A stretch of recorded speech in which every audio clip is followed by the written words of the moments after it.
Good evening. Welcome back to World War Live. I'm your host, Conrad Franz, here on Tuesday, March 24th, broadcasting somewhere from Central Texas. You already know what it is. It's World War III. It's World War Now, and I am here for your weekly live update. I may have to keep. I went live multiple times in the first 2 weeks of the war, more than average, so I might have to pick that up again because things don't seem to be slowing down anytime soon. The title of the stream, No Going Back Now. It's clear that Trump and his cadre of Jews are trying their best to put the cat back in the bag, to put the snakes that have exploded out of their joke novelty can of chips back inside the prank item. But alas, the Iranians have had enough and the hardliners are in power. So we're going to be discussing all of that, the course of the war, the economy, some of the latest updates, some big, I think, stochastic developments when it comes to the Turkish question, which obviously here on World War Now we believe is the next domino to fall in the World War Now escalation ladder, World War III escalation ladder. So thank you all so much for tuning in. If you want to ask me any questions, be sure to send in a super chat. One of the great ways to support the show. I will answer any and all questions and address all comments sent to me via super chat. So thank you all so much for being here. We've got some great mods in the chat. Glad to see Jonathan Kelly, E-War Mapping, Alan in the chat. So no Zionist nonsense will be tolerated, of course.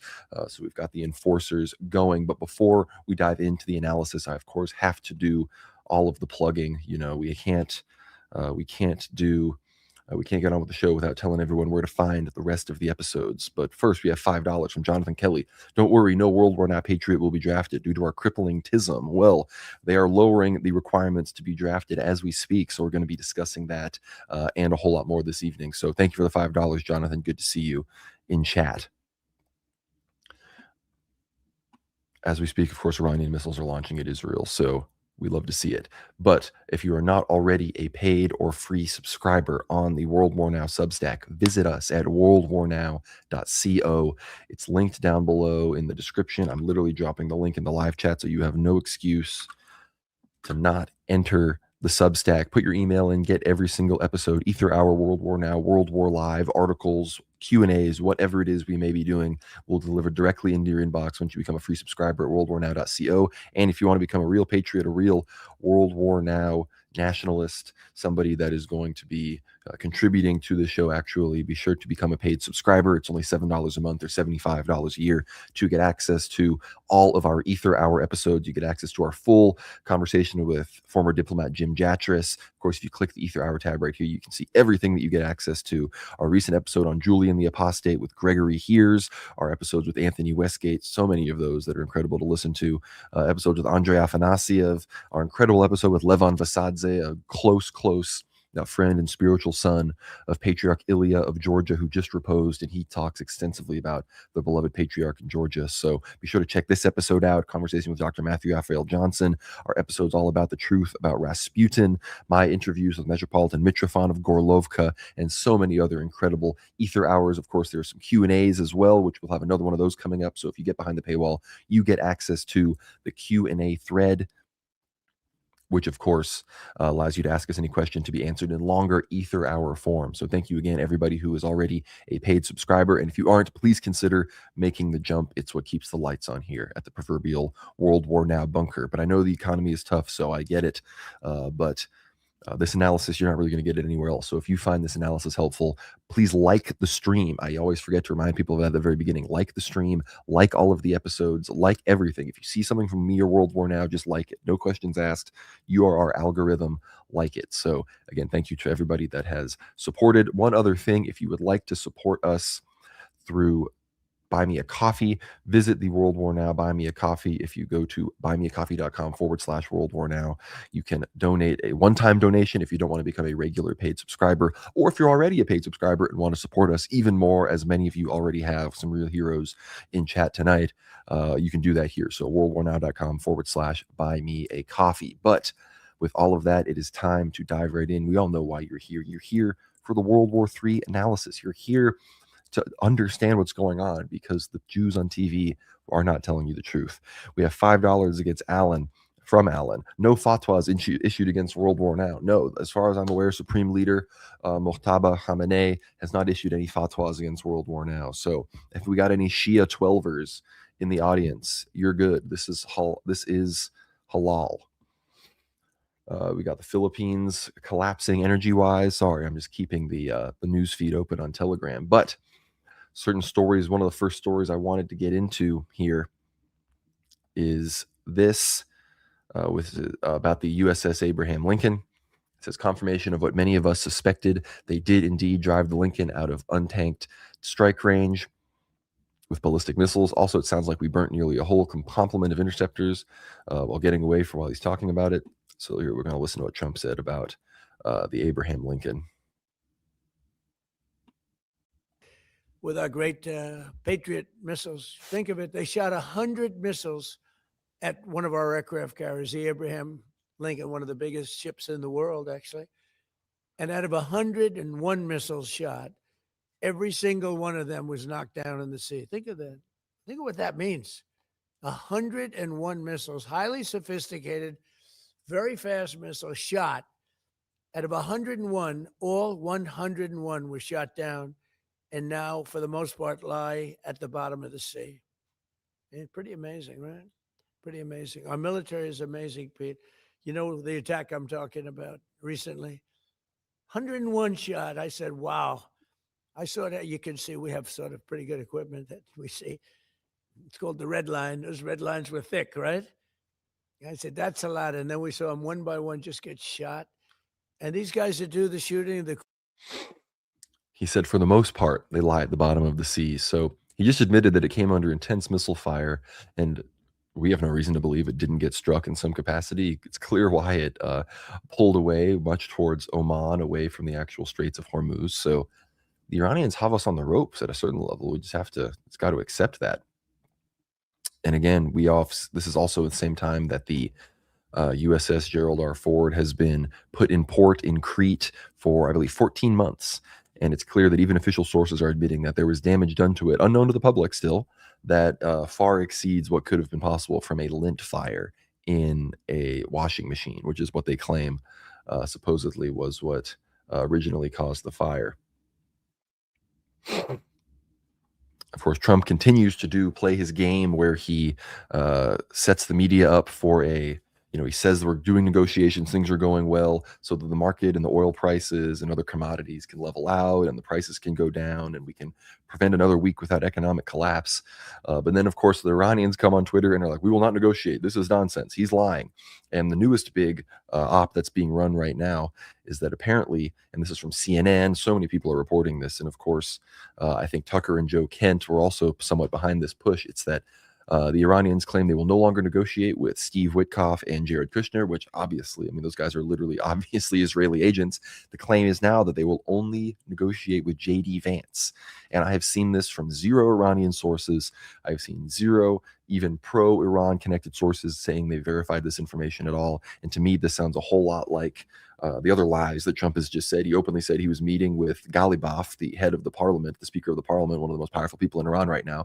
And within an hour of that, Ghalibaf went on Twitter and said, no, we're not negotiating with you. And Ghalibaf is a hardline IRGC guy who, in the midst of the 2024 war, was in Lebanon encouraging Hezbollah and the Lebanese people to continue to fight against Israel. So again, all of this is lies to stabilize the market, which again, why stabilize the market towards what end? Well, the idea is ultimately that they are moving all their troops towards Kharg Island right now, and they're going to do some kind of operation. They're going to take Kharg Island, maybe several other islands, maybe some coastal regions of Iran, try to forcibly reopen the Strait of Hormuz, because right now Iran has mined the Strait of Hormuz. They control who goes in and out of the Strait of Hormuz, and they're now making a pretty penny, allowing all sorts of different countries to access through it. Japan is paying Iran these fees. China, Turkey, Pakistan, these other countries are allowing oil to go through, although apparently Iran is actually now slowing down oil shipments from Turkish for Turkish planes. So we could see Iran, Turkish. We're going to talk about the Turkey question extensively later, but this is from antiwar.com. We'll bring it up on the screen.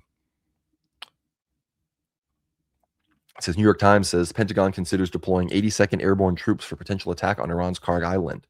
U.S. military officials are considering deploying a combat brigade from the Army's 82nd Airborne Division to the Middle East to support the war with Iran and potentially take part in an operation aimed at seizing control of Iran's Kharg Island, the New York Times reported on Monday. The troops would come from the 82nd Airborne's Immediate Response Force, a brigade of about 3,000 soldiers that can deploy anywhere in the world.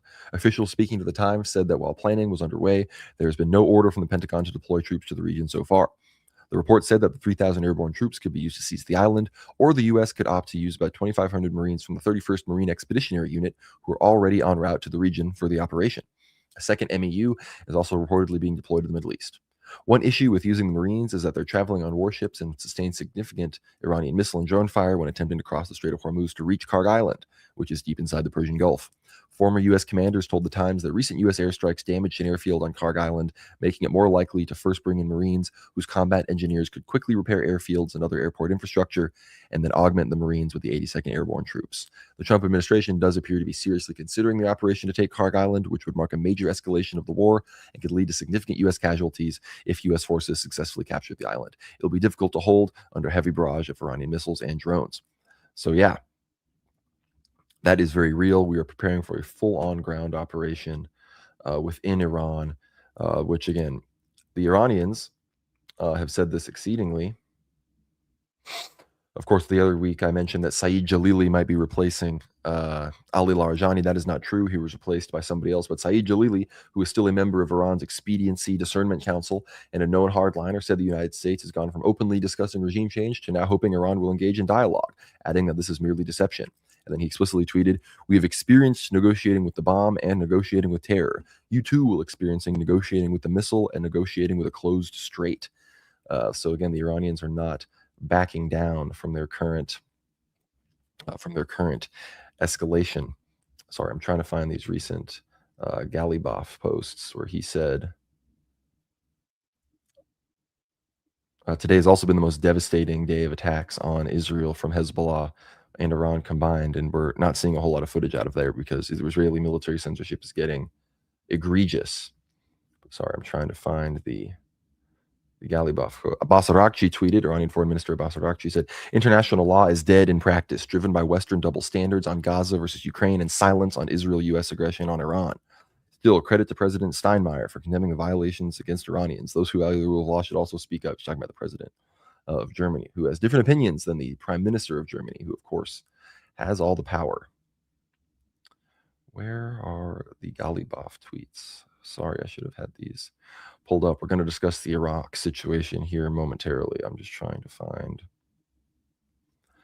what Galibaf had said, because again, people were claiming apparently they were trying to negotiate with Ahmadinejad. Ahmadinejad has now been arrested. Of course, reports today indicate that Prince Mohammed bin Salman is convincing President Trump to use ground troops to seize key Iranian energy infrastructure. Saudi officials and Mohammed bin Salman himself denied this. So, again, all sorts of fog of war on who in the Gulf is actually really supporting this.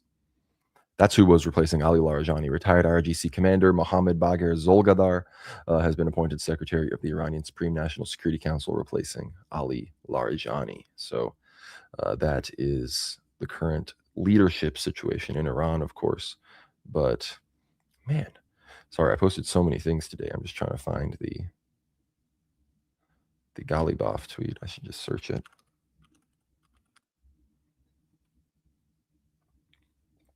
Yes, Mohammed Bagher Galibaf seemingly denied reports of any negotiations between the United States and Iran, saying they were nothing more than manipulation of financial and oil markets.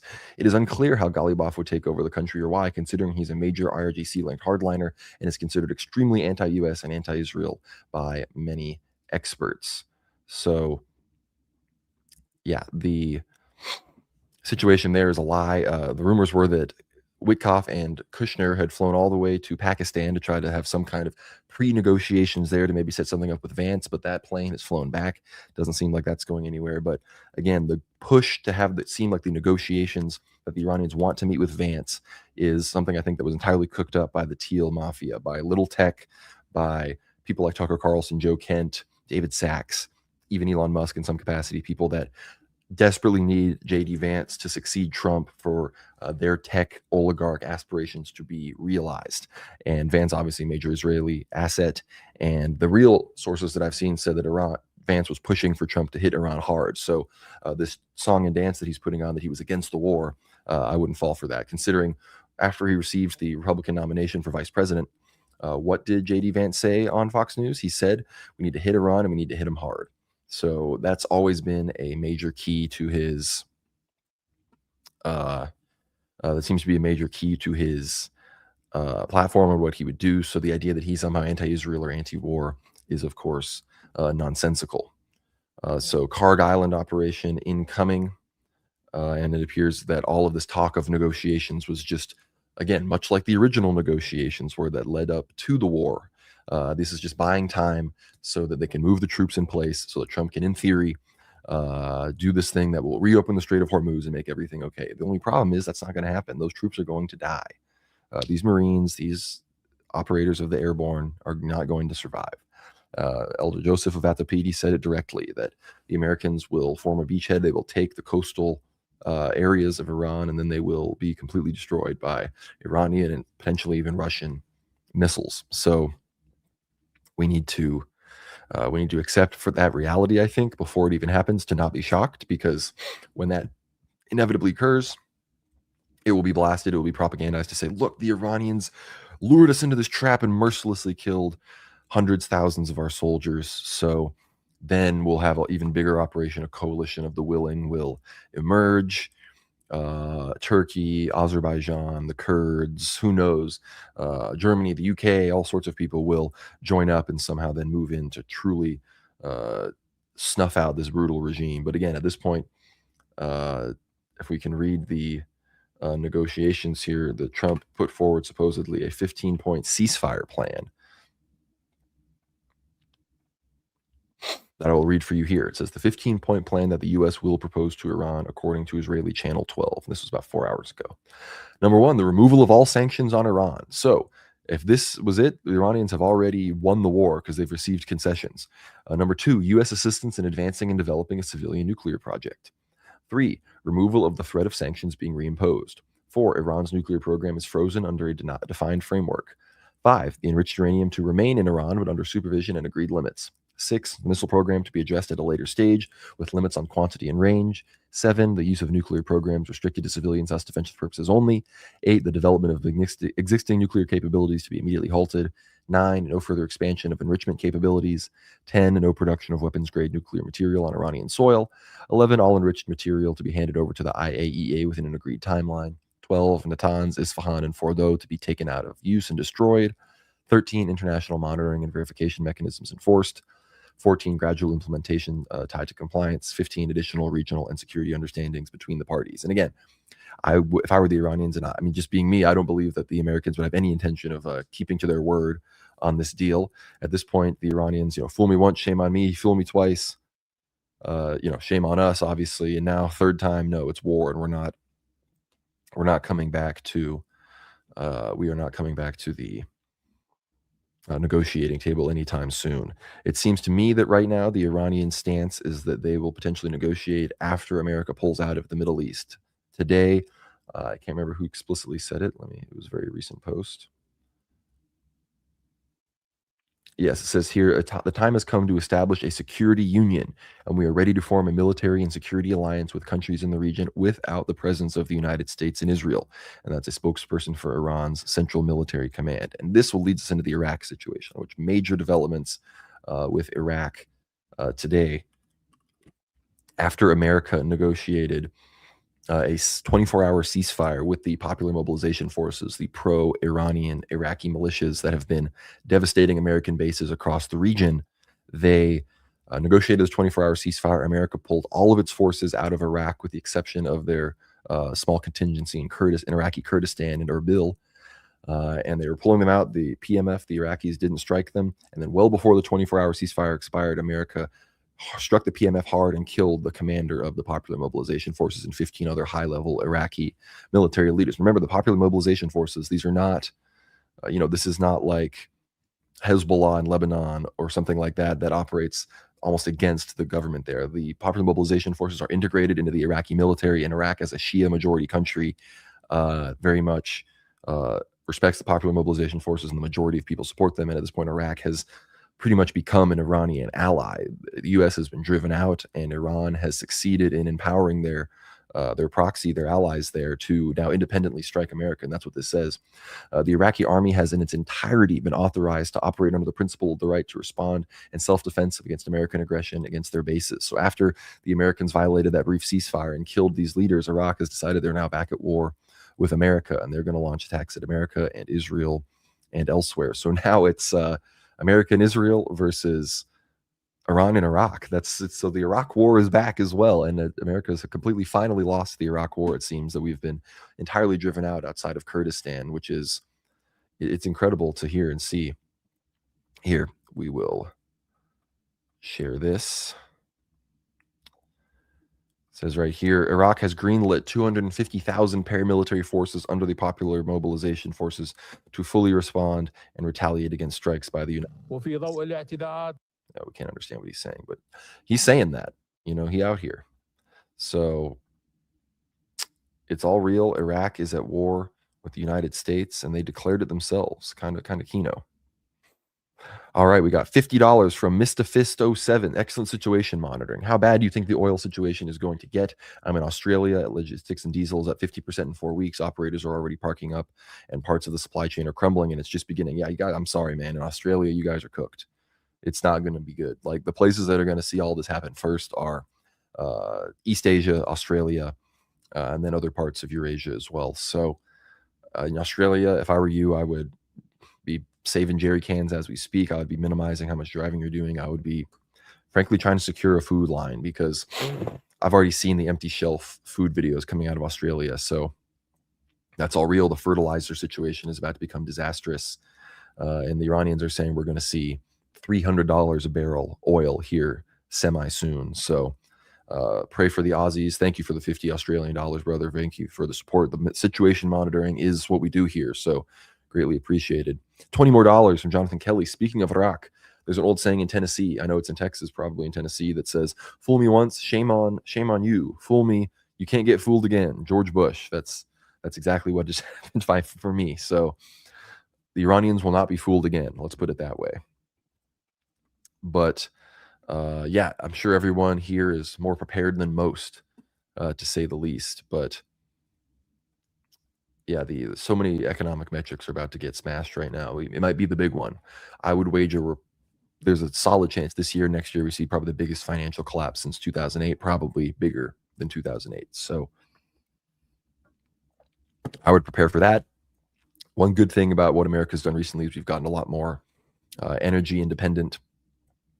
And because of that, Texas, where I'm at, is probably one of the better places to be for oil prices and gas prices. But still, it's going to get bad. I would wager, I wouldn't be surprised if I still saw $5 a gallon pretty soon. And $5 a gallon in Texas means people in other parts of the world are just getting absolutely raped. So it's happening. There is no going back now. That's why Trump is desperately trying to make it seem as if he has someone in mind to take over in Iran. He keeps signaling. He's like, we don't even know who they are, but we know they're going to lead Iran. That's literally the type of nonsense that he is spewing at this point. So yeah.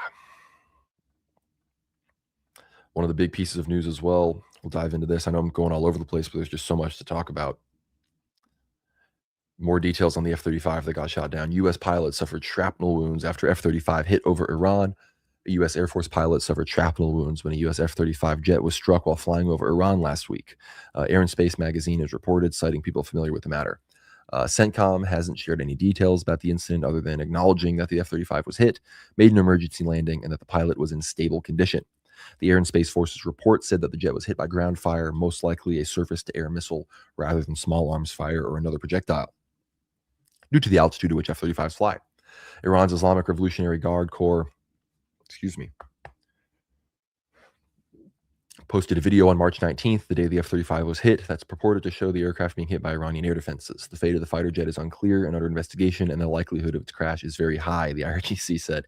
A Pentagon official told The Hill on Friday that since the U.S. and Israel launched the war on February 28th, at least 232 U.S. service members have been injured by drone and missile attacks across the Middle East. The U.S. military has confirmed that at least 13 troops have been killed in the conflict. I would wager it is ultimately higher than that, unfortunately. So apparently well over 20 aircraft have been lost in the theater of the Purim War, of the Third Gulf War.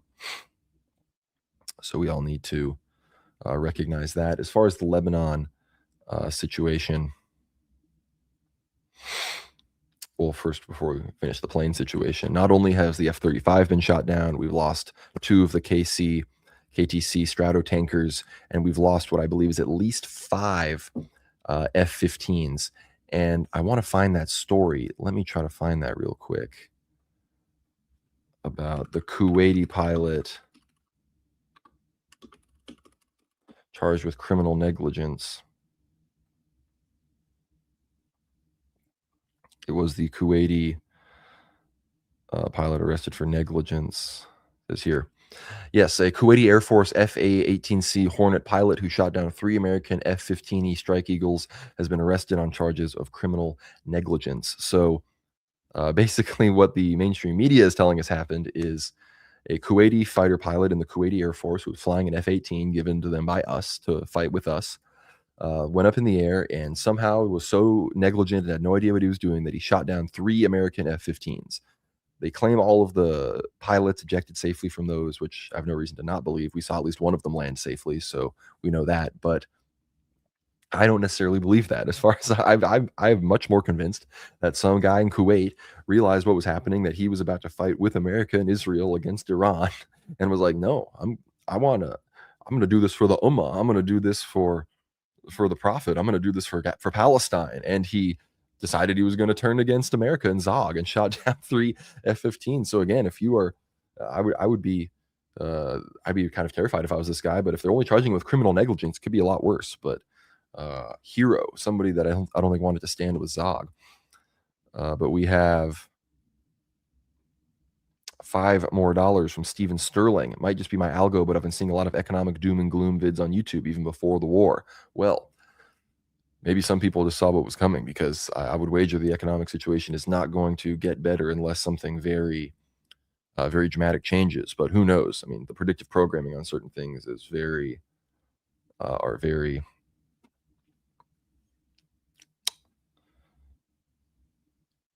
real. $5 from eWar Mapping. How long do you think the U.S. has before supply shortages start affecting food, basic supplies, etc.? Look, America is more insulated from these problems because we grow a lot of food. We have a lot of energy in the Gulf and in other places. We have a lot of natural gas.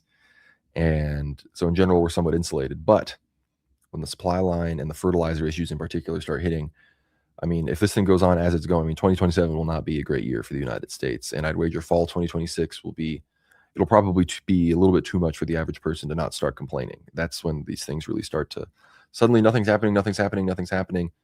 People like us start noticing something's happening. About a few months later, then everyone's like, oh boy. Even with COVID, you can remember that. Oh, it was only right-wing racists that were even talking about COVID for the first 5 weeks.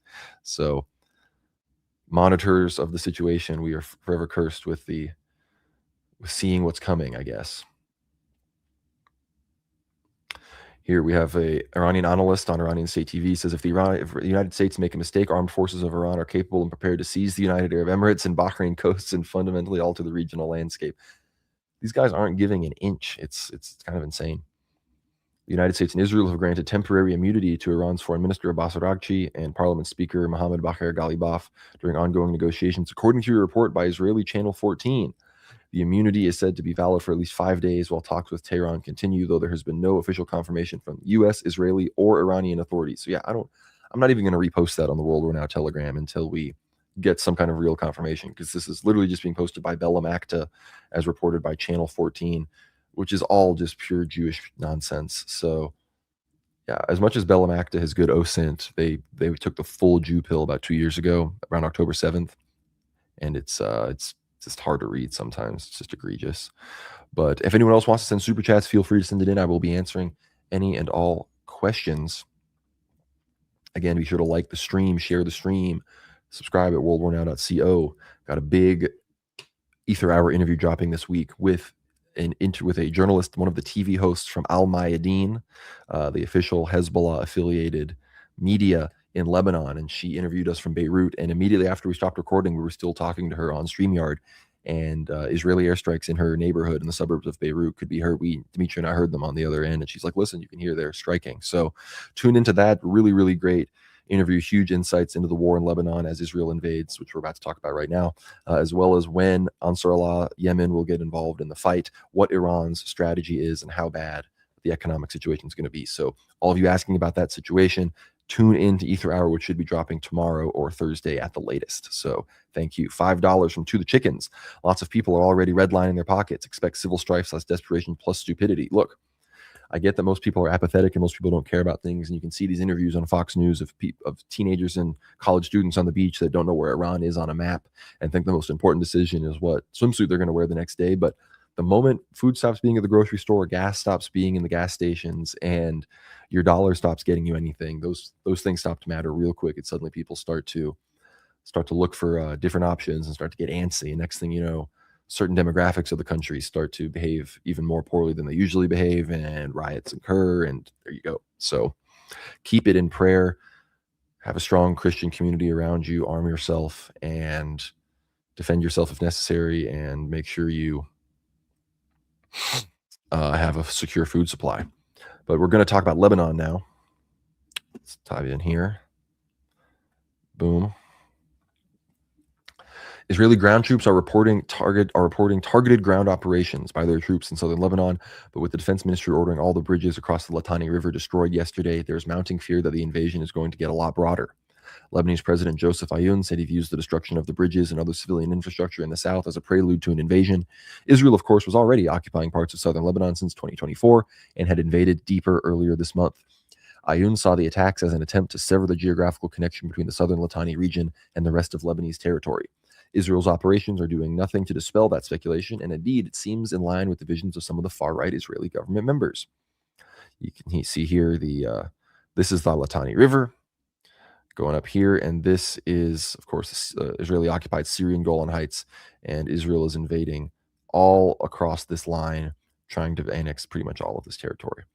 Finance Minister Bezalel Smotrich said he wants the war to end with a different reality entirely, and that should include Israel annexing the whole region south of the Litani River outright. That would naturally be a severe violation of international law. The area south of the Litani River has several 100,000 people living within it, though they've been ordered evacuated by the Israeli military and includes substantial cities, including the coastal city of Tyre. Annexing the entire region into Israel outright conflicts with Israel's previous scheme for the region, which was to forcibly depopulate much of the area south of the Litani River and rebrand it a Trump economic zone. Here you can see a picture of one of the bridges that Israel blew down in the south. We have $5 from Jonathan Kelly. This is actually 6 million D-chess. The world deindustrializes while America succeeds due to its relative geopolitical and resource advantages. I mean, that's what all of this stuff has been. All of the world wars, even up until this point, have been everybody else fighting to actually decide the new world order on the battlefield, while America sits back, separated by two oceans, infinite natural resources, and then when things are getting too tough near the end, send over a few 100,000 guys and just clean up. That's obviously going to be the strategy. But what do the prophecies say? The prophecies say that America will be deeply afflicted by natural disasters. And right now we have Nebraska, biggest fires in its history. We're seeing some crazy temperature records that we've never seen set before. And most importantly, I think I'm going to try to find those videos. Comets are in the sky all over the United States. So when we finish this Lebanon stuff and some of that, we're going to get into that too. But we have $5 more from Mr. Fisto 7. There are only 9 meals between mankind and anarchy. Alfred Henry Lewis. That is very true. Thank you, sir. Your support is greatly appreciated. But it says either plan involves the forcible relocation of a massive number of civilians from southern Lebanon, and Israel may indeed view that as a fait accompli at this point, since they evacuated the region and destroyed all the bridges that would have been used by the civilians to return to their homes when the danger is past. The danger isn't expected to pass anytime soon at any rate, with Israel's army chief declaring the war to have only just begun. This leaves in excess of 1 million Lebanese civilians displaced from their home in an open-ended manner, spanning the whole of the country's south as well as suburbs of the capital city of Beirut, which Israel has similarly declared off limits. And of course, major airstrikes on Beirut happen every day from Israel. $5. Just wait, gas lockdowns and essential workers 2.0. Yep, we're already seeing plans for basically COVID lockdowns again. We're seeing governments telling people the companies need to have people work from home. People are only going to be allowed to drive on certain days. People are only going to be allowed to get gas at the gas station on certain days. People are only going to be allowed to shop for food at the grocery store on certain days. And again, all that you need to make it even worse than COVID is add the potential threat of terrorism or war, and then you're going to be forced to stay inside your house, and there's going to be like police level, in the streets. So these kind of things are very much likely on the table here. Here we have from Iran, this is late breaking news, Lieutenant Colonel Ibrahim Zolfagari, who is the spokesperson you see on the podium. Here, I can even show you this right now. I'll share that screen so people can understand who I am talking about. Sorry, Lieutenant Colonel Ibrahim Zolfagari says that the Islamic Republic of Iran announced its readiness to establish a regional security and military union with its dear neighbors without the presence of the U.S. or Israel. Via video, the Iranian Armed Forces spokesperson said in a statement in Arabic, "Dear Muslim brothers, we do not need a country that is thousands of kilometers away to ensure our region's security, nor do we need a country that views Islamic countries as cash cows. What good has America and its bases in the region brought you? We must learn that the mistakes of the past and the lack of supportive force which caused the Arabs' defeat in 1967 and the 1973 wars. We must unite to ensure our security and establish a comprehensive defense union." Oh, yes, and this is relevant too. Actually, we'll finish discussing this first.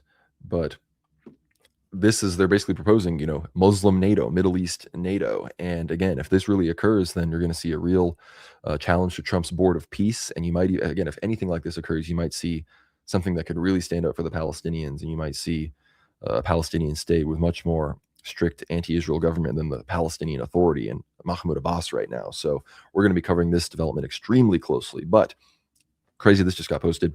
An Israeli strike on, let's just go to the tweet. Oh, crap. It always opens Safari first. But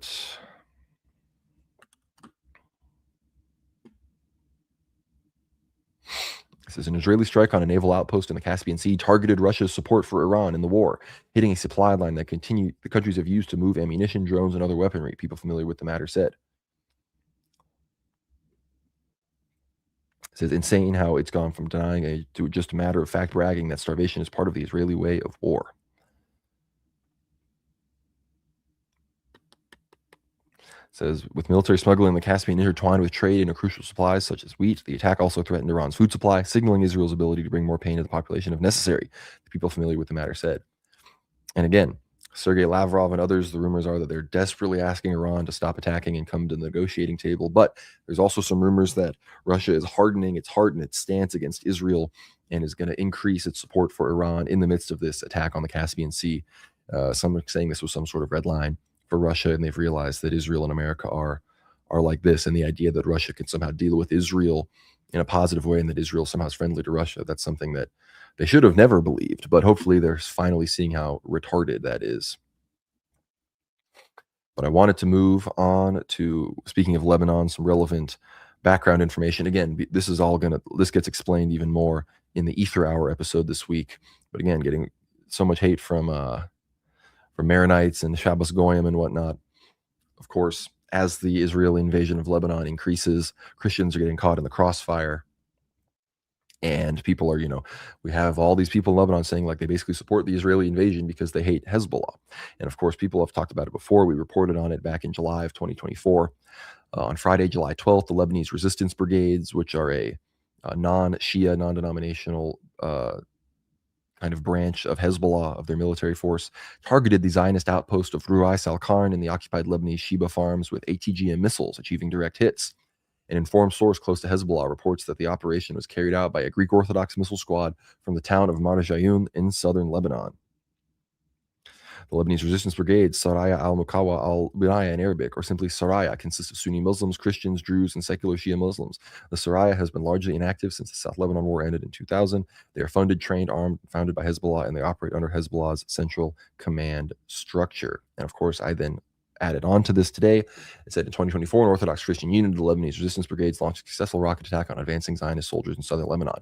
At the same time, and even currently, the largely Christian, anti-Zionist, social nationalist, national socialist Eagles of the Whirlwind militia from Syria were also defending Lebanon against Jewish invasion. It says here the Lebanese branch of the Eagles are participating in the ongoing war on the Lebanese border alongside Hezbollah and the invading Israeli forces following the Gaza-Israel war. Presumably, they would still be participating now. And it says here, I'll read this to everybody.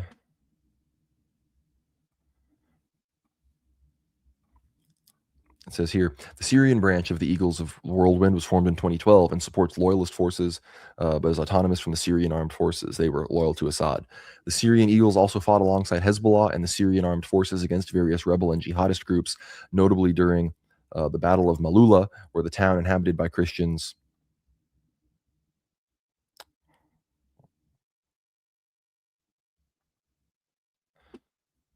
Yeah, let's bring this back up.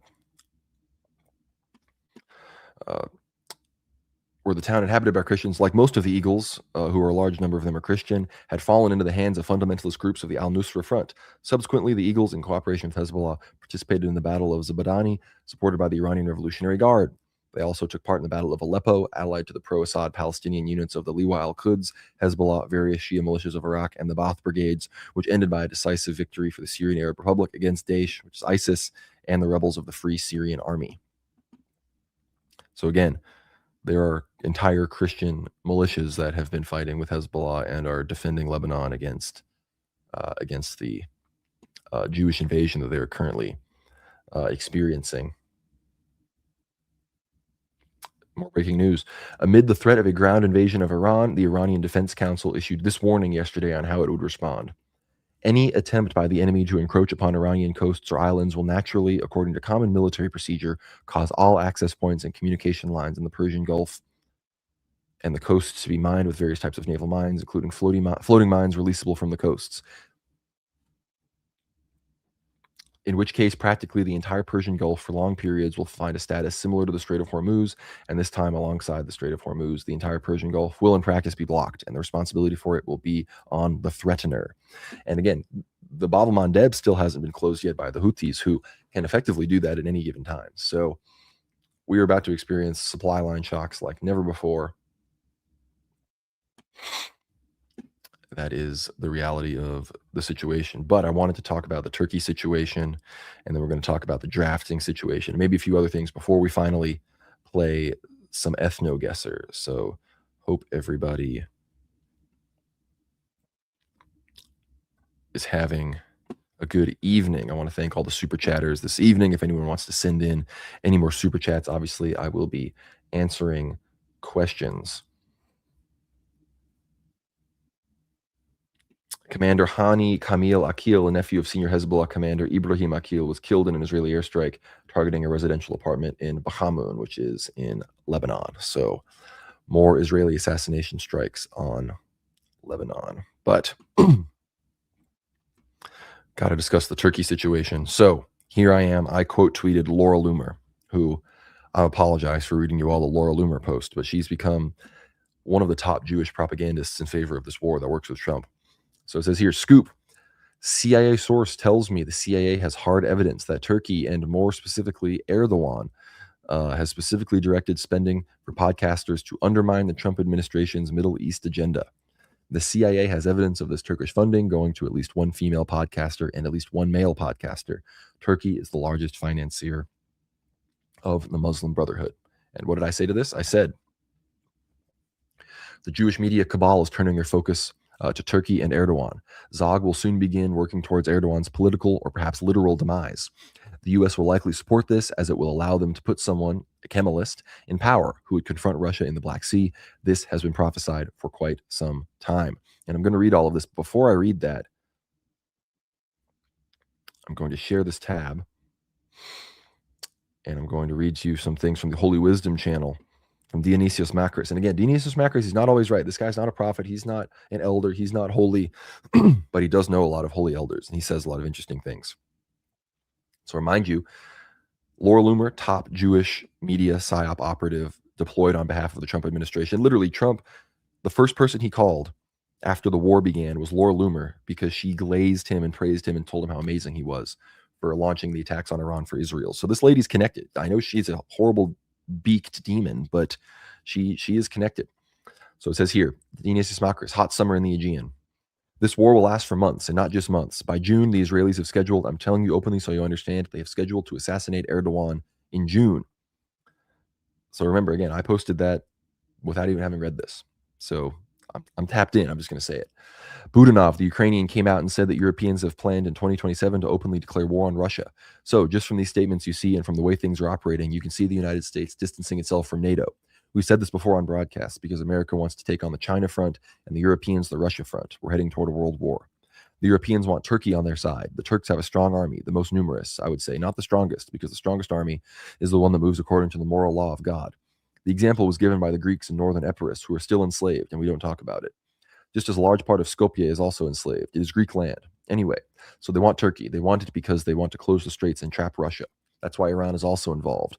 Russia does not want to have a hostile state in its underbelly, a state controlled by the Zionists who control the world. That's why everyone is now focusing on Iran. Europe wants to keep its forces for Russia. That's why it isn't sending forces to Iran. They're not sending naval forces to Iran to free the Strait of Hormuz so tankers can pass. They want to keep their forces because they have planned a war with the Russians. They will destroy themselves. However, what concerns us is this. We will not take part. He means the Greeks. We will not participate in this war. Let's be precise. We will not participate in this war. We have taken part in many wars, very active in both the First and Second World Wars. In the Third World War, we will not participate actively. To give it to the Kemalists, who are completely controlled by the Masonic lodges and other forces, by the Americans and the Europeans. So for the Kemalists to take over, they must receive a big gift. They must receive a gift to present to the people, so the people will say, these are the ones who deserve power, and side with them. What will the gift be? To take the 3 islands from us. Turkey, as the Russians wrote in February, will attack us in July. Over the 12 nautical miles, on which Mitsotakis has already been pressured by the British to proceed, and discussions are already underway for the extension from 6 to 12 miles. He will do this after Erdogan's assassination. He's talking about the movement of Greece's maritime border with Turkey off the coast of its islands being moved from 12 all the way down to 6 miles, shrinking and making it much easier for Turkey to strike the islands. They will have the ability to amass troops and things far quicker. Extension from 6 to 12 miles. I believe it's the other way around with the Turks getting it closer. And then there's a part 2. Hot Summer in the Aegean part 2. He says, supposedly, he will exploit the situation and push us 12 miles to give the pretext and create the ground for a Turkish attack because it will constitute a casus belli. We have this right, but I'm telling you how the game is being played. Okay, so I think they're using the Turks will use the extension of the Greek maritime border to justify the attack. So the Turks will play the casus belli card, attack Greece, take the 3 islands so that the Kemalists can consolidate their power, and then they will close, and with the war, they will close the straits. This is the game. The Russians have understood it. From the moment Erdogan is gone, the Russians will attack Turkey. With a trivial pretext, the closing of the straits does not benefit the Russians right now. They will realize that the noose is tightening and everyone will attack. You see NATO exercises in the Arctic, NATO exercises in the North Sea, up there in Sweden. Sweden entered NATO, and as the Russians said, its entry constitutes, according to them, a casus belli. The Russians do not forget. They say Sweden's entry into NATO is a casus belli for us. Why don't they attack now? Because they had the Ukrainians exhaust the Russians militarily so that they would be more vulnerable when the Europeans begin their attacks. Pay attention to the Europeans. However, they made a significant mistake, and we are heading toward war. You will see it. Everything is being armed. Training is intensifying. Even in Greece, soldiers are training more intensely. And let me tell you some news. Shelters are being created. Shelters are being cleaned. The Ministry of Defense and the government have ordered the shelters to be restored. Why? Because the war has been planned and it will reach us. Even if only for 2, 3, 4 days, I don't know how long, to take the 3 islands. They have been disarmed. Mitsotakis made sure to disarm them, and that's true. Mitsotakis has disarmed the Greek islands and the Aegean. He took the weapons from the islands and sent them to Ukraine. Whatever weapons there were, the islands are weakened. So he's basically saying they're ready, come and take them. This is the game being played. The Russians wrote in February, and remember this detail, that war between Greece and Turkey this summer is inevitable. I don't know what he's talking about. I need to find what he's referencing. If anyone knows, please send it to me. And if anyone knows who runs the Holy Wisdom YouTube channel, please get them in touch with me as well. I would love to talk to them. It says, to take the 3 islands from us, Turkey is the rest of blah, blah, blah, blah, on which Mitsotakis is already being pressured by the British to proceed, and discussions are already underway for the extension from 6 to 12 miles. He will do so after... Oh, wait, no. And already in Europe, they're saying that everything will be settled. This is the gaming blah, blah, blah, blah. They're already in Europe, they're saying that everything will be settled by 2026 and 2027. Now that I mentioned 2027, I remembered the issue of the ID cards. He gave an extension for the regular police IDs, not the new digital ones, until September 2027. So that's true. There was the major Greece push for digital ID and these sorts of things was pushed back. Yeah, someone says the Holy Wisdom guy has popped into the Discord before. Yeah, we should... E-War Mapping, if you can DM me on Discord, his Discord username, I would love to talk to him. And also, I would love to get Dionysius Makris on Ether Hour. That would be someone we would very much love to talk with, this character right here. But, okay, now back to the original tweet. that I made. We have some other things we want to read.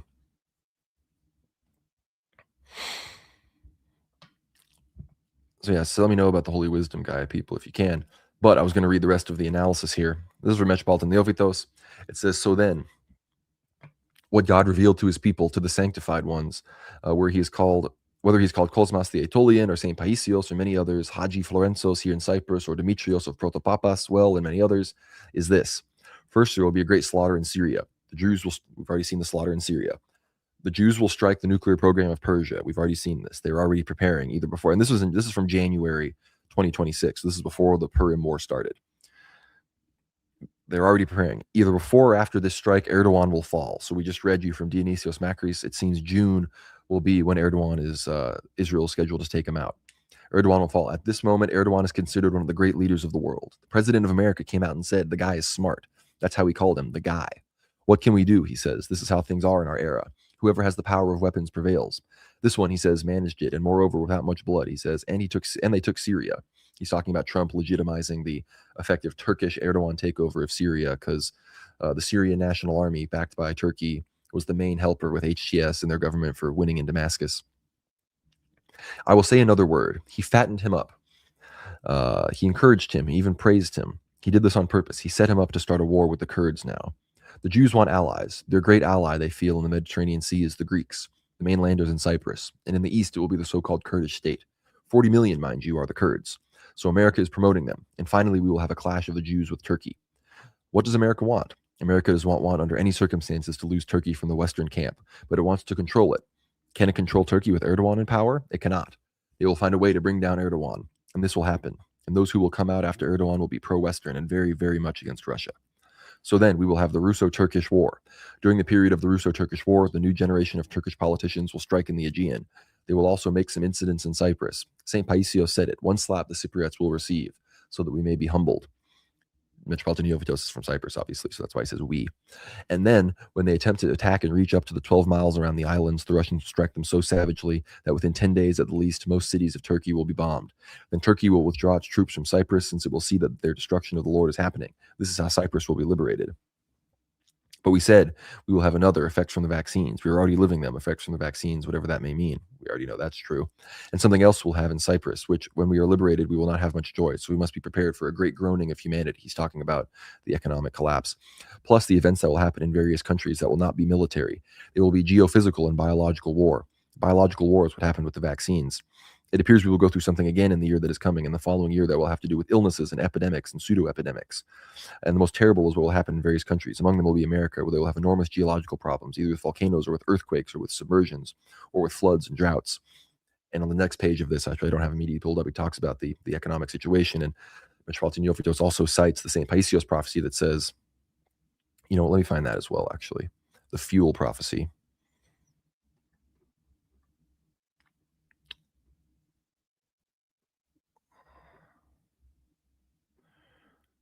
Find it. Let me find it.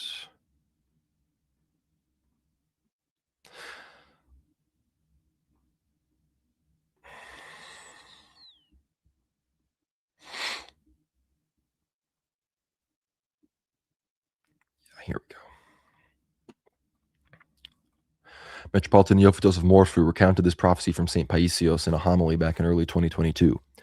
But then there will be a great crisis as we are currently living in. If people don't understand this and turn back to God, then the great crisis will come. I'm sorry to have to say there will come a time when you will be looking for donkeys, and there won't be any. Why will we be looking for donkeys? Because there will be no fuel. So everything going on in the Persian Gulf, we obviously understand how that is going with the fuel. And you know what? Let's watch this video from Metropolitan Neophytos just to realize this is from several years ago at this point. But just to see how prescient this is. And I say, World War now, tomorrow's news today.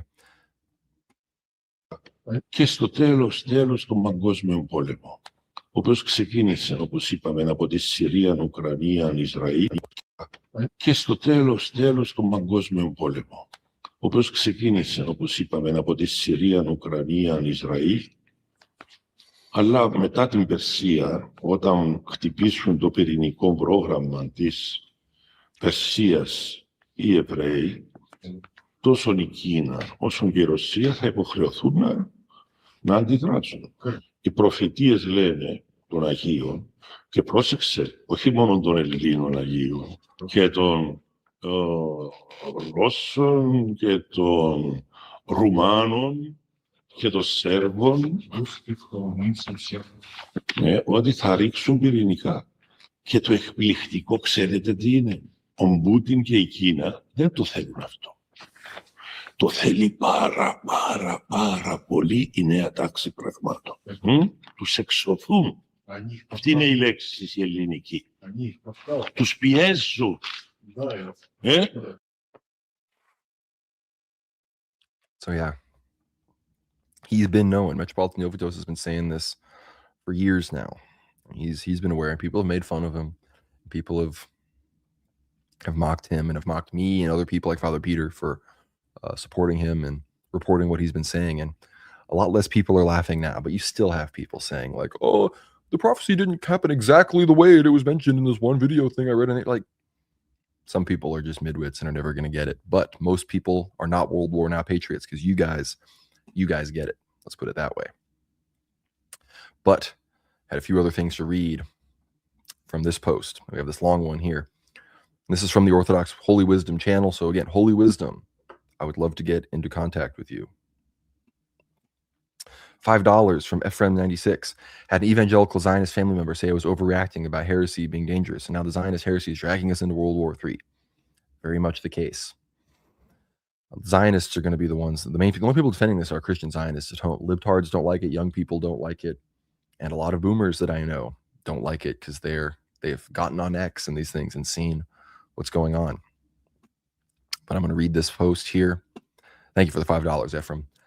It says, within Orthodox Christian eschatology, the fall of Turkish President Recep Tayyip Erdogan, whether through political collapse or biological death, is often described as the final warning before the great events. In today's video, we will explore the prophecies surrounding the fate of the Turkish leader, what his fall signifies, and why so many contemporary elders point to this moment as a turning point in history. St. Paisios spoke with striking clarity about the era of Erdogan.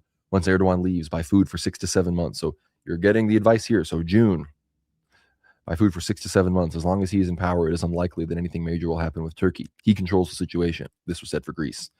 And prophetic certainty, he added, none of these will happen now, but soon. When the current generation of Turkish politicians ceases and a new one takes over, that is when Turkey's dismemberment will begin. Very soon, the prayers spoken beneath the surface of the earth will rise, and the candles that are lit below will be lit above. Elder Hezekios offered a similarly sobering warning. Erdogan will either move against you or they will kill him in order to put someone else in his place who will do it. The moment he leaves, the winds of Aeolus will be unleashed upon you. Cyprus is the David who will bring down Turkey, which is the Goliath. Patience. So good, man. This is just like, how can you not love this stuff? And then I want to just reiterate right here. Metropolitan Yovitos. Erdogan will fall, and after him, inexperienced people, pro-Westerners, Kemalists, political ideology will take power, and they will create big problems.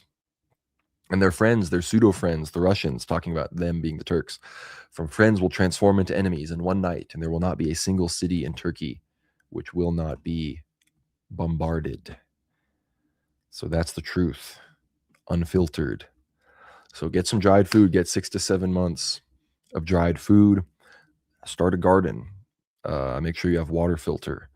Again, make sure you can defend yourself. And frankly, if you can, make sure you have enough to share with others, because Metropolitan Theovitos and the saints say that what our salvation will be how we share and love our neighbor who hasn't prepared and who isn't aware of these realities. So I would say prepare as best as you can.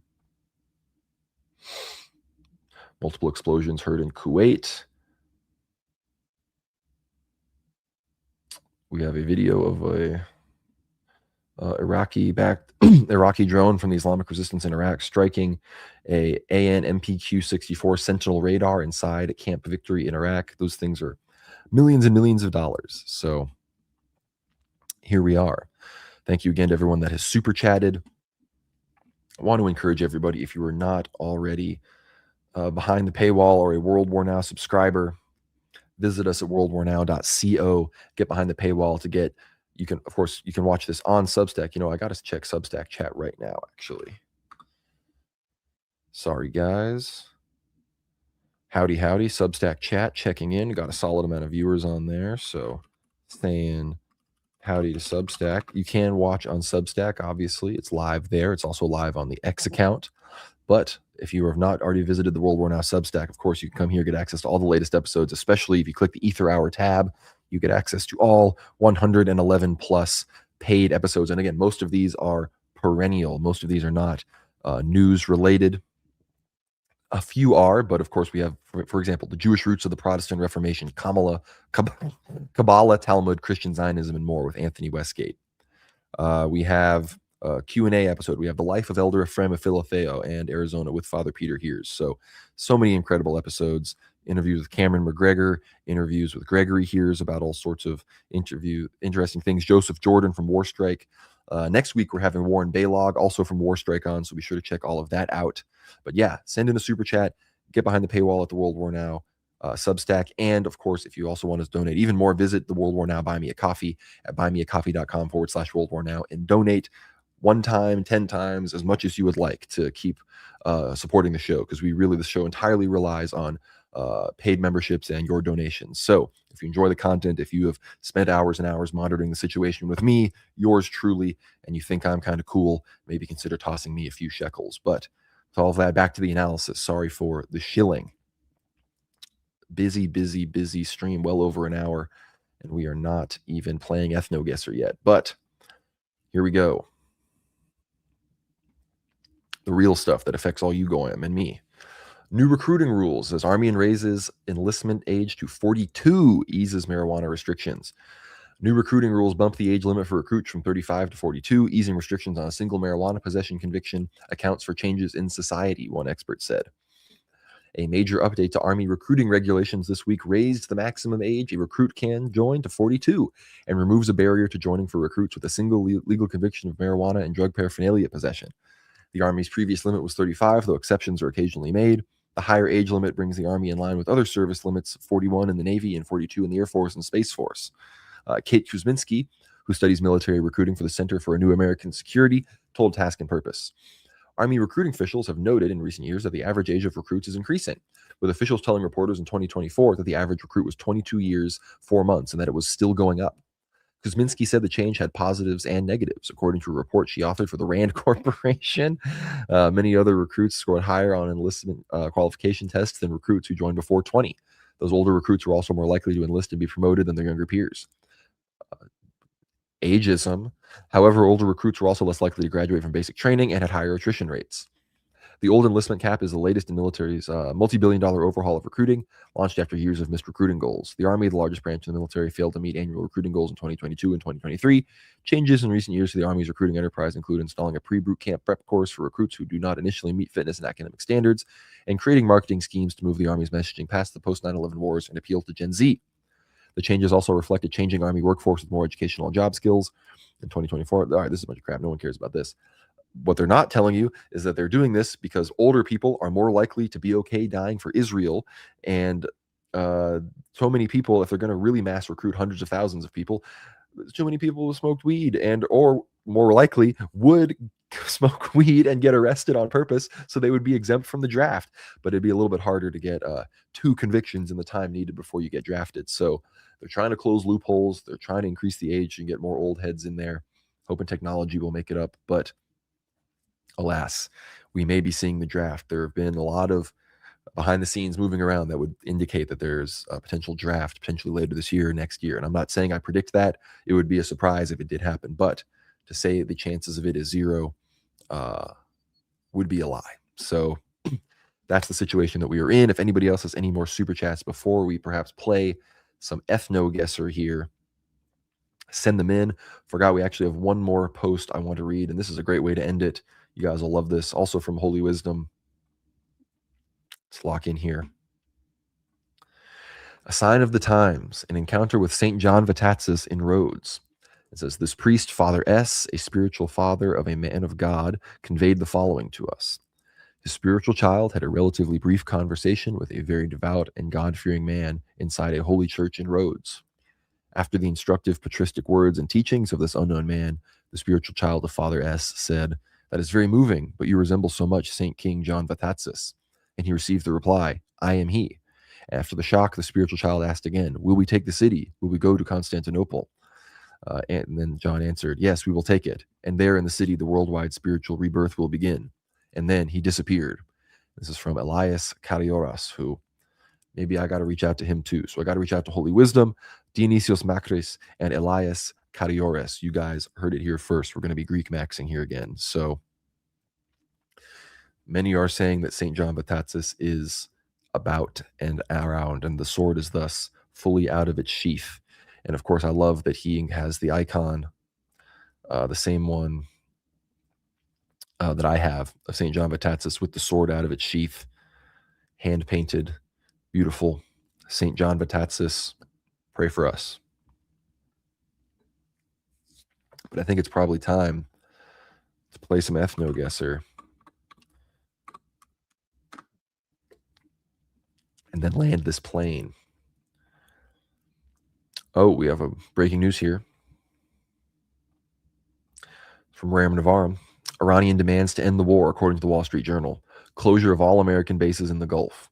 A new order for the Strait of Hormuz, allowing Iran to collect fees from ships transiting the waterway, similar to the Suez Canal. Guarantees that the war would not restart, and an end to Israel's strikes on the Iran-aligned Lebanese militia Hezbollah. Lifting of all sanctions on Iran and permitting Iran to keep its missile program with no negotiations to limit it. So, if that's true, the Iranians just threw up the middle finger and said, yeah, if you want to negotiate, let's see how much you want to negotiate. You want to allow us to control the Strait of Hormuz. You want to close all your bases. You want to stop striking Hezbollah. You want to keep the sanctions off. And you want to let us keep all of our missiles. Then, yeah, we're okay for negotiating. But at this point, they're just rubbing Trump's nose in it, realizing how much of a terrible mistake he made getting dragged into this for the Jews. We've got Father James in chat. Good to see you, Father. St. John, pray for us. Very true. Couldn't agree more.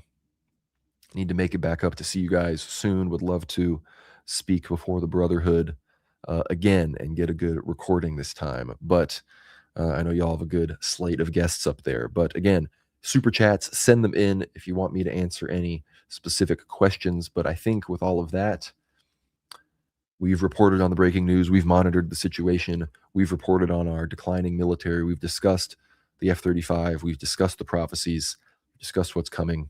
Now let's guess some people's races.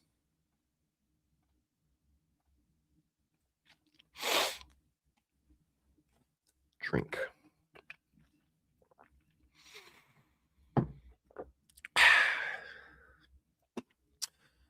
Let's do it, Father James. I'll give you a call here in the next few days. I need to do that. I should have called you a while ago to see how you're doing. But let's lock in. All right. We got some Sir Johnnies. Some Jeets. But where are they from?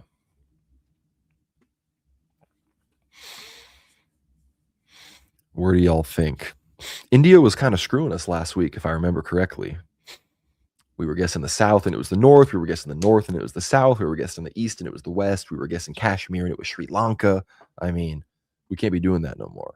We got Alan saying Pakistan.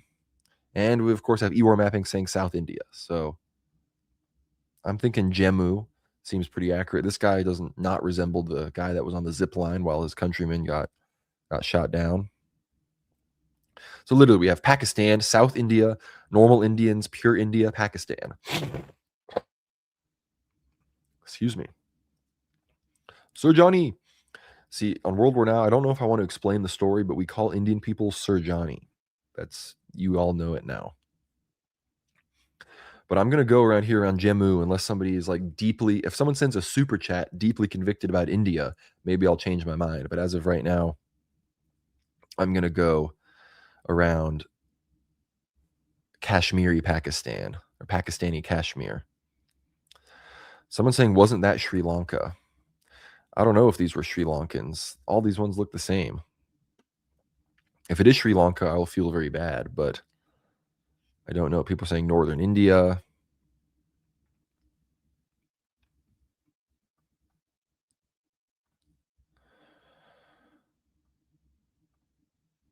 All right, I'm going to lock this in, but if it's Sri Lanka, I'm going to be mad, but it wouldn't necessarily surprise me. But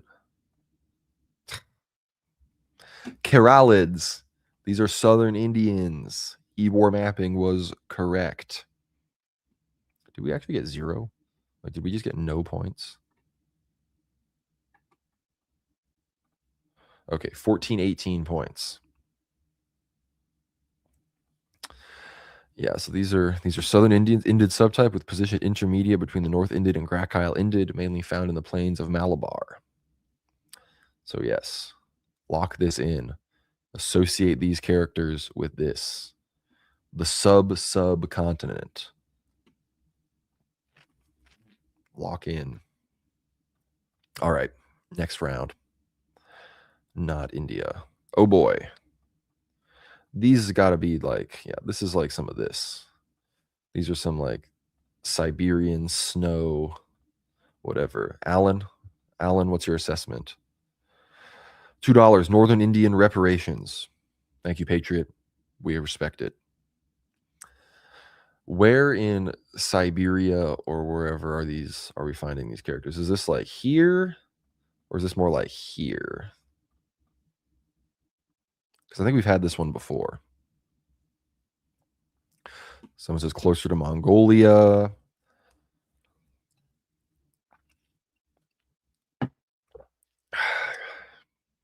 Yeah, snow Asians, not jungle. Very obvious.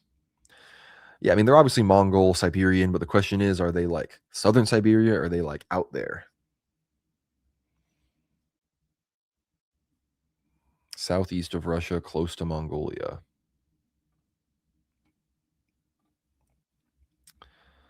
Yeah, I think they're farther north than that. Like, I think it's like over here even. There's a Chukchi, could be. Yeah, I'm going farther out. I'm going out here. Yeah. Baikal. I guess it would have all been right. Northern Tungid variety native to the vast, sparsely populated taiga tundra regions of East Siberia. Adapted to survive in the coldest habitable places on Earth, named after the Baikal Lake. Typically for Evens, Eastern Evenks, Yukagirs, more mixed in Yakuts, Oroks, Chukchis. Yep. GSP got it. Where do you say it? Chukchi.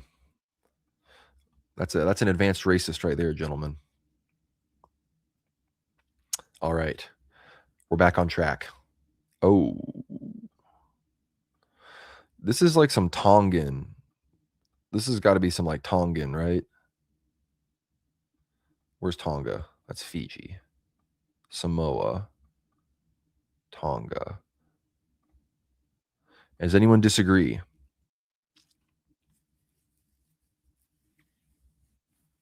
Does anyone think these are not Tongans?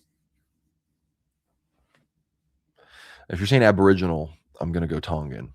That's the enlightened version of this. They look closer to Hindia. Nah, you're right. I think I'm right. I just kind of like this one. I guess Fiji, but like I mean, Fiji it'd have to be almost the same.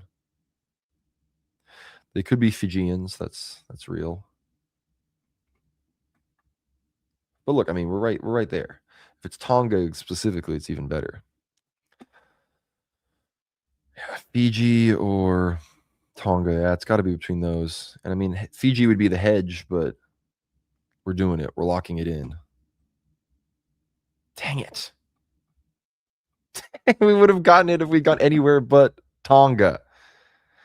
If I'd gone Fiji, we would have gotten it. But yeah, it's basically the same. Insular Melanesids. Melanesids proper associated with many Austronesian speakers of Melanesia. Yeah. So these aren't Polynesians. These aren't Micronesians. These are Melanesians. Oh, no. Polynesia and Micronesia too. But these are specifically Melanesians. But yeah, I guess the real heartland of this would have been, looks like Solomon Islands. Yeah. All these.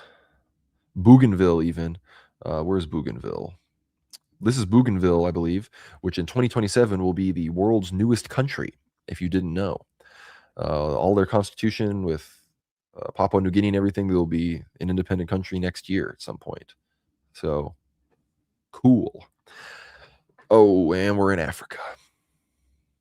We are back in Africa.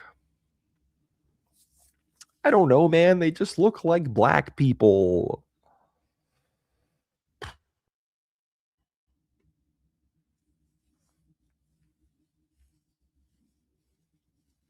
What are we thinking, gang? Nigeria? It's just, it's like, it's never Nigeria until it is, you know?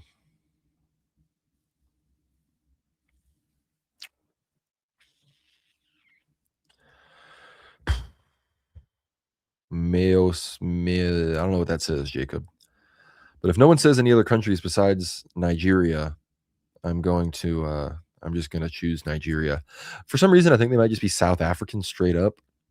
Tanzania, I don't know. That does kind of make sense. Chad, I don't know. At the end of the day, it could be pretty much anywhere except Somalia, I don't think. Probably not Ethiopia. They literally got all sorts of blacks in Sudan, so I have really no idea. Angola, I don't know about that.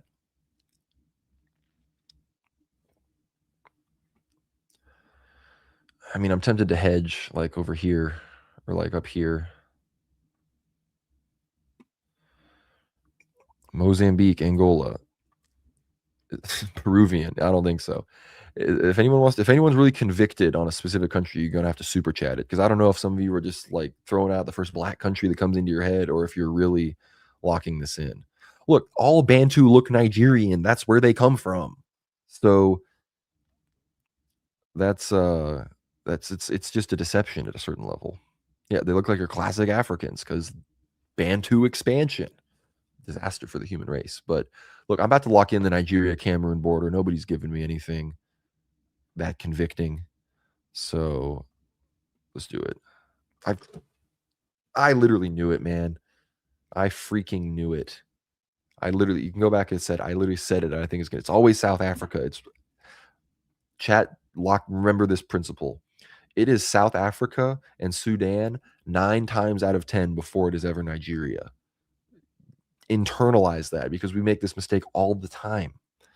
We guess West Africa, we guess West Africa, we guess West Africa, and it's South and East Africa. And then, of course, finally, we get to the point where I don't know, and I'm like, no, we're just guessing East Africa, and then it ends up being West Africa. That's always how it goes. But yeah, I knew this. I knew it. You guys threw me off here. I blame Chad entirely for this one. Bantuid variety, overall similar to the Central Bantuid, but with weak course. Literally, you can literally tell they're like a little bit yellow. Look at his eyes.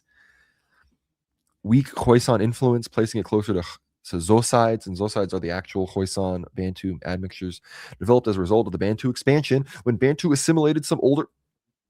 I was literally spitting. I was literally like addressing this when you guys were telling me these looked like Nigerians. Should have trusted myself. $2, Steven Sterling. I am shocked. Jonathan Kelly, $5. Practicing ethnoguesser so you can accurately identify your alt-right bros GF. Real. I think you can. If I could just play East Asia, then we'd really hone in on racist guys' girlfriends. And maybe South America as well. But all right. Chopi Swana. Remember this. We could even guess Madagascar. All right. Here we go.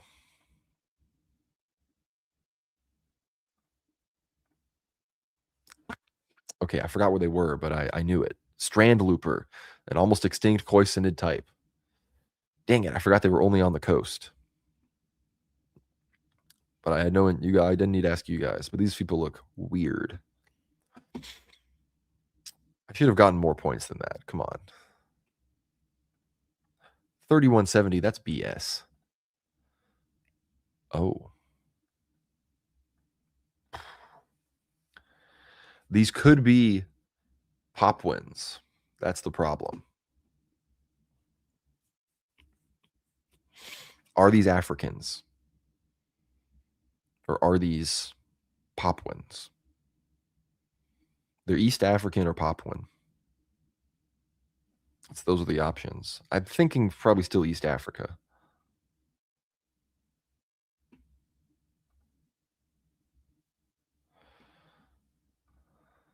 It's either southern or northern Kenya, I feel.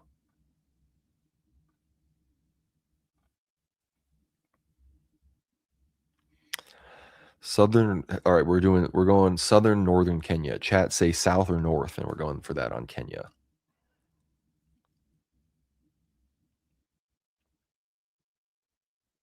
Unless these are like, ooh, are these like Tuaregs? Ooh. Could these be like Like these types of people. Because it looks like there could be a little bit of Arab admixture. Yeah, someone says Mauritania. Mauritian. Or maybe it means from Mauritius. Do you mean Mauritius or do you mean Mauritania? Because we got Mauritius down here. And we got Mauritania up there. Oh man, this is tough, man. It could be Sudan. No, man, you're confusing me even more. Arabs can be more east too, so it's that. Yeah, it could be Yemeni. That's, man, this is messing me up.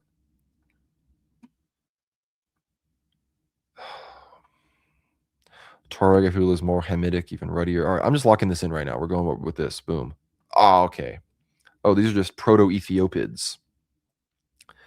These are just Amharics. Yo, this is my homie. I got a homie that's this. I was just hanging out with him. Who speaks Amharic. Ancient type that inhabited southwestern Eritrean lowlands prior to the arrival of Ethiopians. All right. That's acceptable. That's acceptable. Yeah. Mauritius you're talking about. That makes sense. All right, next round. Asian girl. She's my Asian girl. I can't play that on the stream. I can't play Asian Girls by Day Above Ground on the stream, but it would be funny. I think these are just like Japanese people. Porphyrios, Alan, do you agree with my assessment that these are nips?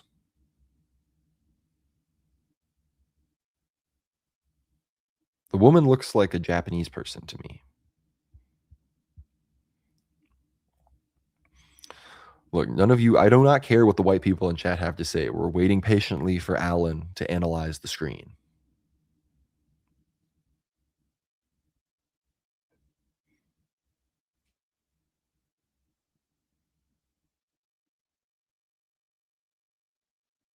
Remember, there's several phenotypes on here that are in Japan, Korea, and China.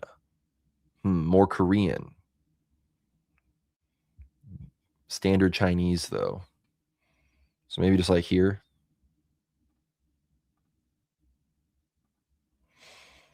Hedge, Northern China. How do you feel about this hedge?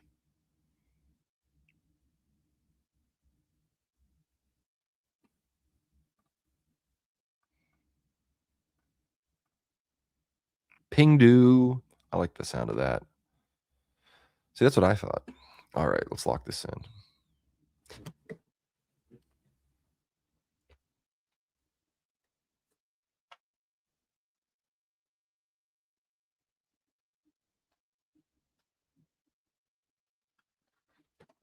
None of you know anything, bro.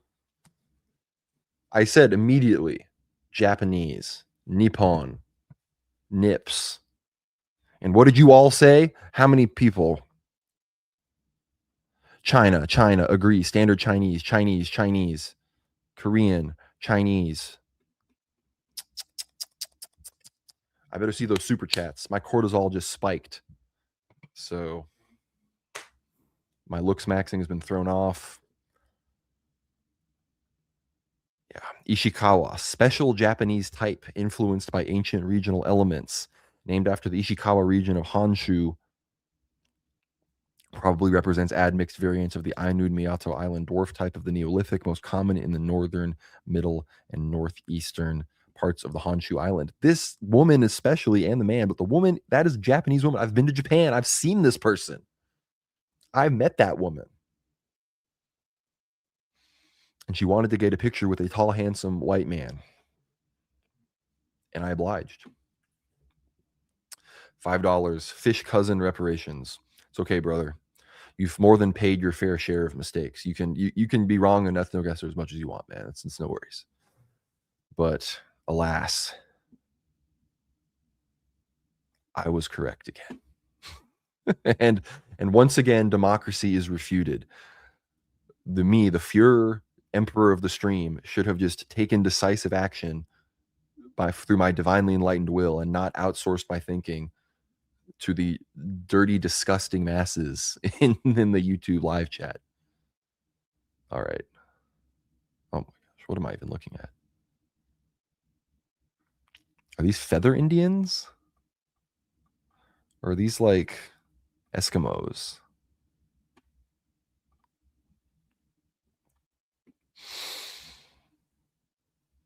What are we looking at here? I guess I need to consult the Substack chat. They're also submitting guesses. Apologies, Substack chat, for not consulting. Some of the guesses in there were correct. Someone says Kazakh. You know, I could kind of see it. Kazakh. I don't know. I guess they could be Central European. I mean, Central Asian. Hungarian, same thing. They don't look Central Asian. Yeah, they look a little too northern to me. Yeah, my initial thing was like Native American. The man isn't fat enough for an Inuit. Well, good point, I guess. Fingolian. Yarn Chicken. Apologies for my kid being MIA. He's preoccupied with Total War Rome 2. Well, Rome Total War is great, so he gets a pass. Guy looks like Dave Bautista. Not really.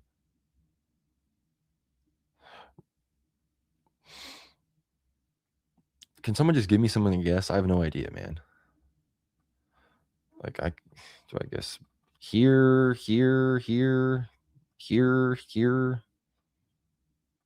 I have no idea. Canadian Shield.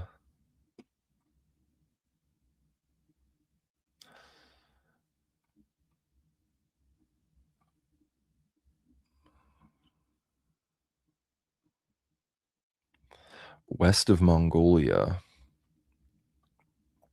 Yeah, you know what? Screw it. 0. Athabasca, Northern Pacific variety. I knew it. Should have gone with that. Oh well, just ignore that one. Okay. White people. First ones of the day. Let's not get this wrong. Hold on. The Aryans have entered the chat.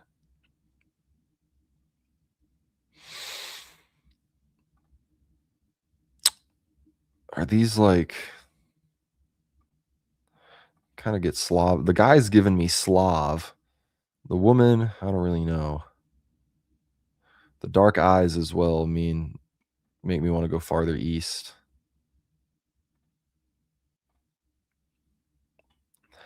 Mediterranean, Hungary. Yeah, Hungary seems pretty legit.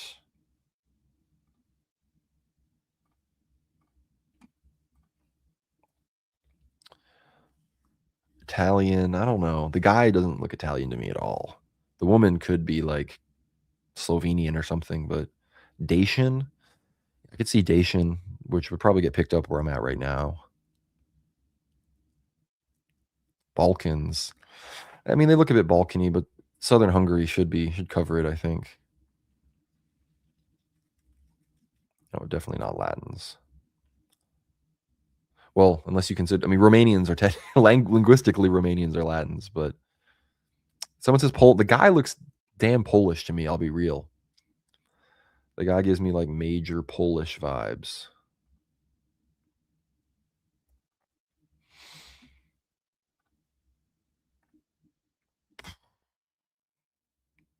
Dark Britain, dark Aryan, totally dang.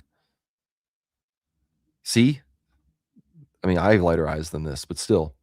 Alpinoid North European type, most common in southwestern Norway. The name derives from the Norwegian word for beach, probably a reduced Paleo-Atlantid. Damn.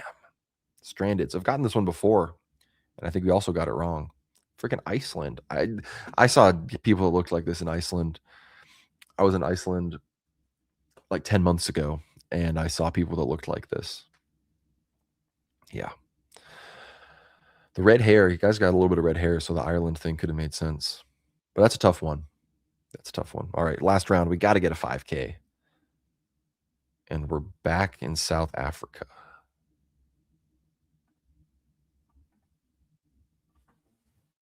$5,000. Oh, no. Top 30%. Oh, worst round ever. I think that's worse than I did with Dimitri. Damn.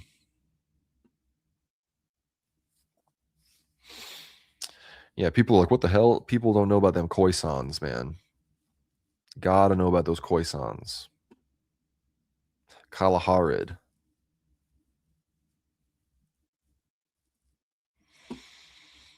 Yep. Well, that's it. Not our great performance, guys. We got to do better. We got to get back in the top 10% next round. Like, I'm not like I'm much higher up in top 30% in competitive racism. Like, we have to be real here. But at least 3 of those guesses were because I listened to you idiots. So that's just what it is. But thank you all so much for tuning in. It's always a good. I'm out of focus. It's always a good fun time playing Ethno Guesser with you guys. So if you want to send in any final super chats, feel free to send them in. I will be answering whatever questions, but I'm probably going to be landing this plane here pretty soon. Not seeing a huge amount of new news coming out of Telegram. So it's been a good stream, solid hour and a half. Thank you again so much for tuning in. If you haven't already, become a World War Now subscriber. Please do so, worldwarnow.co. Sending it in the live chat again for anybody that is not already. Become a subscriber. You can become a free subscriber, get access to everything into your inbox the moment that it drops. And of course, become a paid subscriber, $7 a month. Save a little bit of money if you do $75 a year. And you get access to all 111 plus of our premium podcast, Ether Hour, which, in my humble opinion, is the best interview podcast show on the internet. I know I'm biased, but I think some people in the comments will agree with you. So visit worldwarnow.co, support the show, visit buymeacoffee.com/World War Now if you want to give a one-time donation, or if you're already behind the paywall and want to continue to support us. This really helps us out. So thank you so much. Visit these ways to support us. Be sure to follow us on X. Follow me on X at Gnomrad. Gained a lot more followers, getting close to 13K followers now. So follow me on X at Gnomrad. Be sure to follow us. Subscribe to the YouTube channel if you're watching on YouTube and you're not already subscribed, or if you're watching on Substack right now, head over to YouTube and subscribe as well. So you're supporting us across all platforms. Like the video.